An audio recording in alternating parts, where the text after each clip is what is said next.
showed his sympathy for them, ministered to their needs, and won their confidence, and then he bade them, follow me. It's Ministry of Healing, page 143. This is the method of chat. It's patterned after Jesus' method, Christ's method.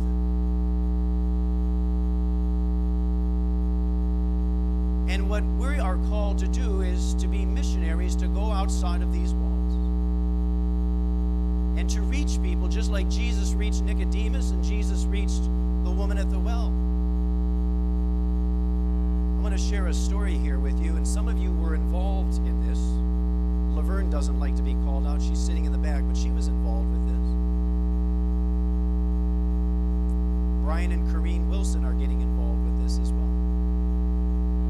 I share this to illustrate the fact, number one, it takes a team of people. It's not all riding on one person's shoulders. But I want to give you an example because I've been taking the chat coursework and I was able to use it in a really amazing way. And I'm going to share this story. About 2 years ago, I went out canvassing. Those who may not know what that is, that's knocking on doors. And I went into a neighborhood over there where the Cast building is, over there in downtown Vernon,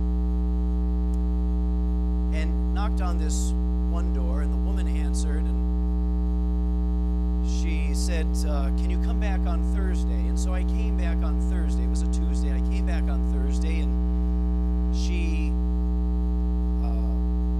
had some company over on Thursday when I came, and so she was too busy to, and so Monday, and he said she's still in the hospital.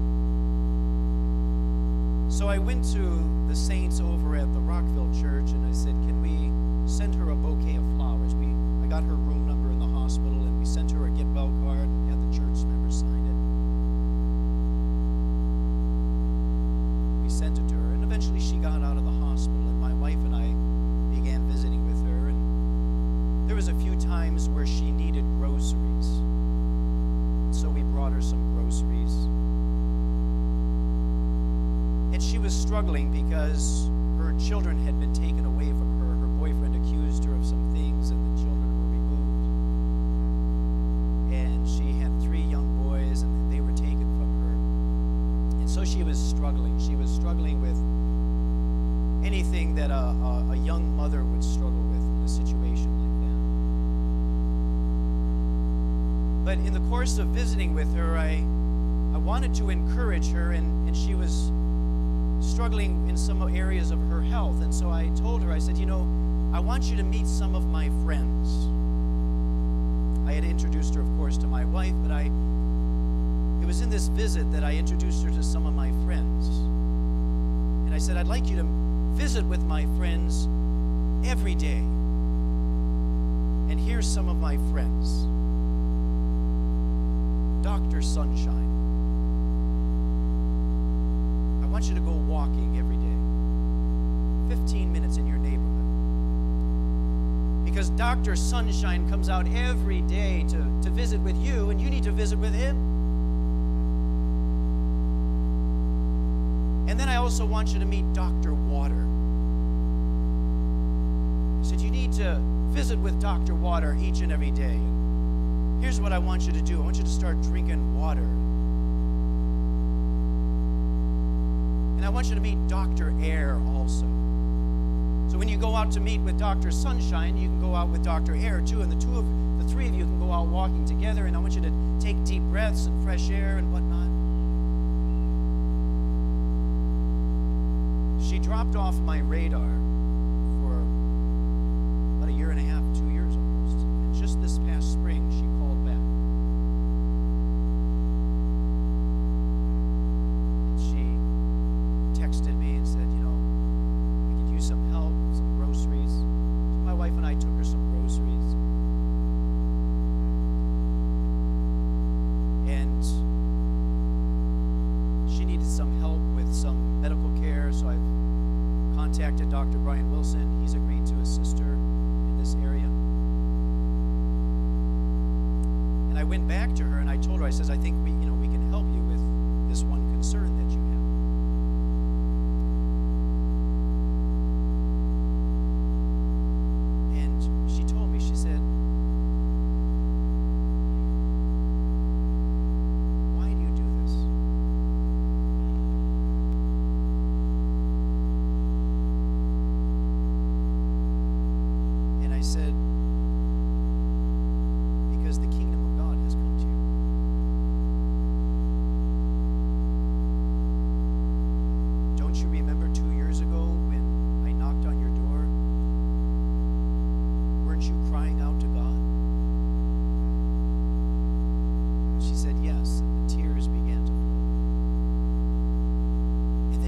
excited, and she said, Pastor Tom, I just want to let you know I was out visiting with that friend you introduced me to, Dr. Sunshine.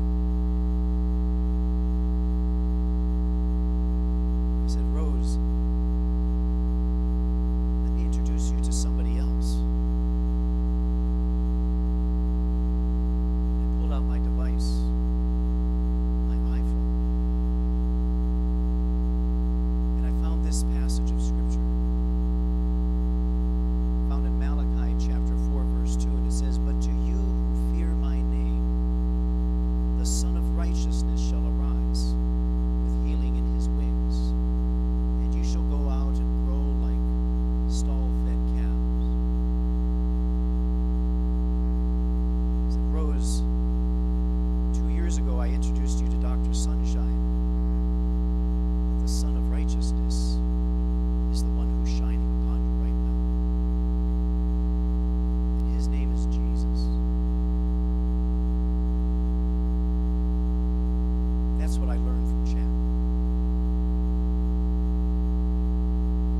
That's what we can do together. We can make a difference. It doesn't all ride on my shoulders. It's on all of us. We all have a responsibility. Chat is not a program. It's an opportunity for the church to embrace her destiny through ministry. Does that make sense? It's not a program. I'm tired of programs. I want to do ministry. And I would venture that everybody else in this room would like to do that as well. Unless you just want to do what you've always been doing. Chat is the opportunity for us to embrace our destiny as a church. The healthcare emergency in this nation demands, listen, there's a healthcare emergency in this country, and it demands that we as Americans find a solution that is radically different than throwing $1.9 trillion down a black hole every year. Because that's the definition of insanity, doing the same thing over and over and over again and expecting a different result. And the medical community can tell you. We heard Dr. Kathy this past Tuesday night, didn't we, Sister Ford? And we heard I can't remember the presenter's name, Dr. Martin. He said the same thing Tuesday night here in that fellowship hall. The medical community is at their wits' end because they know that all they do is operate on people and send them back home, and within a year they're seeing them all over again. Is that not true?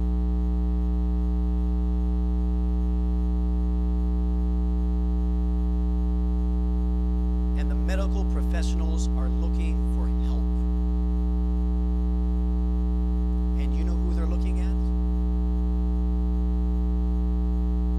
People in this room. There is a crisis, and it threatens the very security of this nation. Don't ever think that this has nothing to do with economic security or even religious liberty.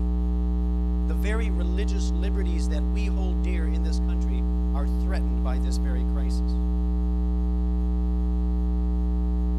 It's a very sobering fact, but there's this exciting part about it. Listen to this. This is from Ministry of Healing, page 149. The monotony of our service for God needs to be broken up. Every church member should be engaged in some line of service for the Master. Some cannot do as much as others. Notice this. This is my emphasis. But everyone should do his utmost to roll back the tide of disease and distress that is sweeping over our world. We have a sacred duty, friends, and we are going to be held accountable by the Most High Sovereign God if we do not answer that call when God has not just opened the door, but kicked the very doors down for us to enter through. If we do not go, others will take our place. And you're going to hear more about that in the next few sermons. I'm not going to let go of this. I'm going to keep on this because there is an urgency. At the Tuesday night meeting we had, some of the members from this congregation ministered out of the Wapping Fair. We did a blood pressure screening about a year ago, and we have a couple coming, Lon and Carl. I met them last month at last month's presentation. I was here, they came again. They've been coming for a year now, past year. And the brother was on the edge of his seat during the presentation. At the edge of his seat, lapping this stuff up because they're not getting this information from their medical community.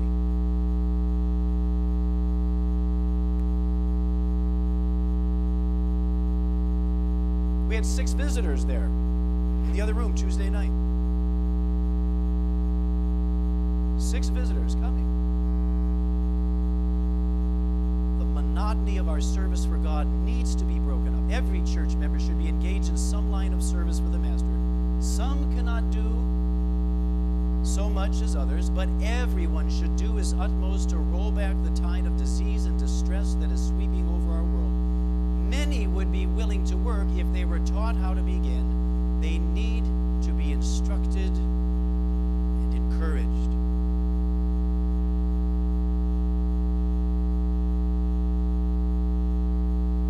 The whole purpose of today's message is to show you how to begin this journey by giving you the instruction and the encouragement that we need. How do you do it? Well, become a chat volunteer. Start by enrolling in the training component, which will lead to getting involved in direct ministry with the general public. And our direct ministry with the public is going to be starting very soon, but we hope to be holding our public events in public venues by spring of 2019. It's about 6 months from now. Right? So the clock is ticking. But we need an army. We need people who are willing to go. Getting involved means several things at this point. Number one, absolutely fundamental, number one, begin by praying. Praying for the chat ministry with a group of church members. One of the prayers that we pray on our morning prayer time is that God would answer the prayer that he asked his disciples to pray. What is that prayer? It's found in Matthew chapter 9, verse 37 and 38, where Jesus said, "The harvest is plentiful, but the laborers are few. Pray therefore that the Lord of the harvest would send workers into his harvest." That's what we pray for. That's what I pray 6 days out of the week on our morning prayer watch. Pray for the hearts of the people in the greater Hartford area that they will receive us, so that when we start to visit with the civic leaders, with the business leaders, with the leaders of this community, that these people's hearts will respond. Because we're going to be going out to them and talking with them and meeting them and communicating to them what we hope to do for them. And sign up for the chat online training. Step number 5 in the chat sequence of evangelism is called whole health small groups. We need small group leaders, people who can lead small groups. Because we had the first sequence was the Great Health Controversy Weekend at the Bloomfield High School. We are now in the second phase of the chat sequence of evangelism, and that's the chat online training and chat applying.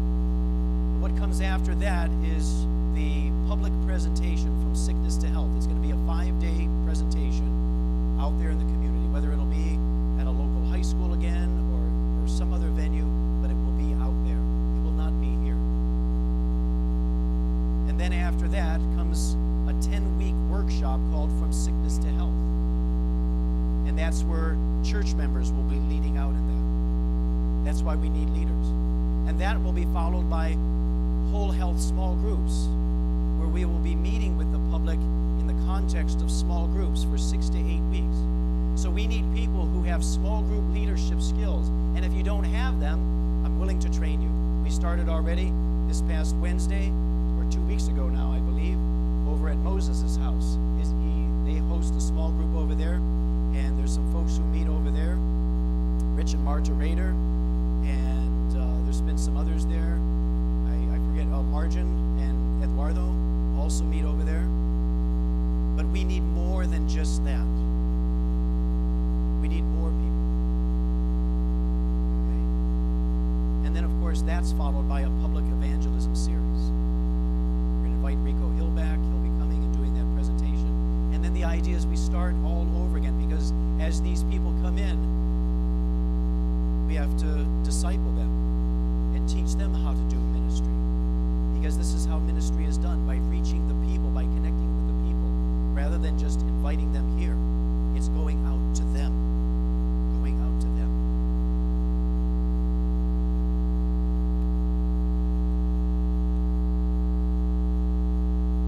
Come November 4th, over at Three Angels Church.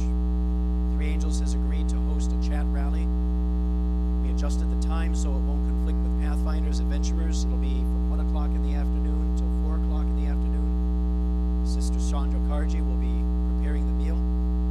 That'll be over at 580 Church Street over in Bloomington, Connecticut. Mark your calendar. Be there for that. If you're already on the chat path, please chat someone else up to be on this ministry team. I want to close with these words here. Ministry of Healing, page 149. Let all cultivate their physical and mental powers to the utmost of their ability, that they may work for God where His providence shall call them. The same grace that came from Christ to Paul and Apollos, that distinguished them for spiritual excellencies, will be today be imparted to the devoted Christian missionaries. That's you, folks. The same grace that Paul had, God will give it to you. The same grace that Apollos got, God will give it to you. Don't think that that was for them and now we live in a different era and God just doesn't show up anymore. Let me tell you something. God is going to show up. And He's already showing up really big. And every day I'm getting reports from some of the chat leaders that we're working with saying, this is what God is doing, this is what God is doing. And it's incredible stuff. God desires, Ministry of Healing, page 149, that concludes with this sentence. God desires His children to have intelligence and knowledge that with unmistakable clearness and power, His glory may be revealed in our world. God wants the world